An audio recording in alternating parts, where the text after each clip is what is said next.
Welcome back. You're watching Beyond. Moving on to the United Kingdom now, where expatriates are in focus because of hate crime post-Brexit. Our London correspondent Mandy Clark has sent us this interview with Lord Bilimoria on the issue.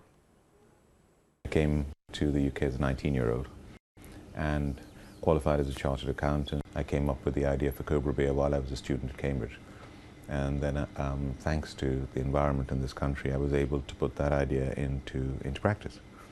And we've ended up creating a household brand from scratch against all the odds.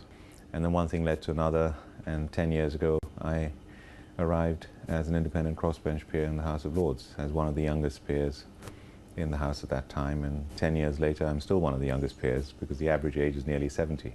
I was very lucky to have been brought up with my father being a successful and senior military officer. I can remember him as early as a major to a colonel commanding his battalion in war to rising through the ranks to becoming Commander-in-Chief of the Central Indian Army in charge of 350,000 people.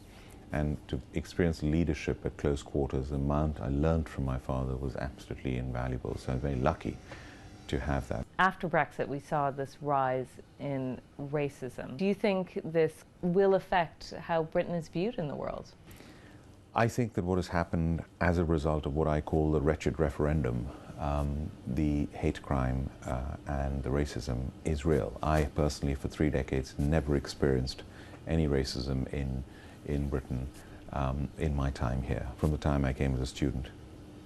In the run-up to the referendum this year and after the referendum, I've received numerous amounts of racism and hate crimes, tweets, emails, letters, and people hide behind tweets.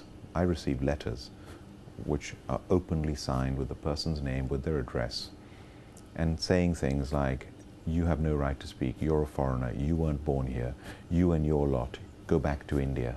And much worse than that. It is not good for Britain's image, it is not good for our future, it is not good for our economy, it's not good for our society, and I think we need to clamp down on it before it is too late. Britain would not be the 5th largest economy in the world without the contribution of the ethnic minorities to this country over the decades. And if you look at every field today, the ethnic minorities are reaching the very top. The wealthiest people in this country are Indians. The head of the Royal Society, the preeminent institution for scientists, where Isaac Newton was president, is today Sir Venki Ramakrishnan, Nobel laureate from Trinity College, Cambridge, an Indian. So Parliament, there isn't a Smith at the cabinet table, there's a Patel. So we are, in business, economy, in every way you look at it, in culture and sports, the Asian community, ethnic minorities are reaching the very top.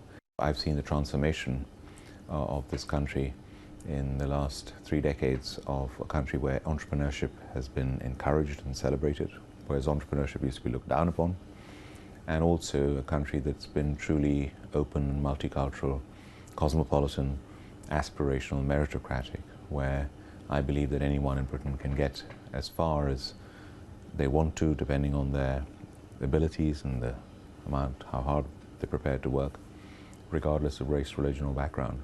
And so I mean, I'll go so far as to say I think there'll be an Indian as Prime Minister of Britain in my lifetime.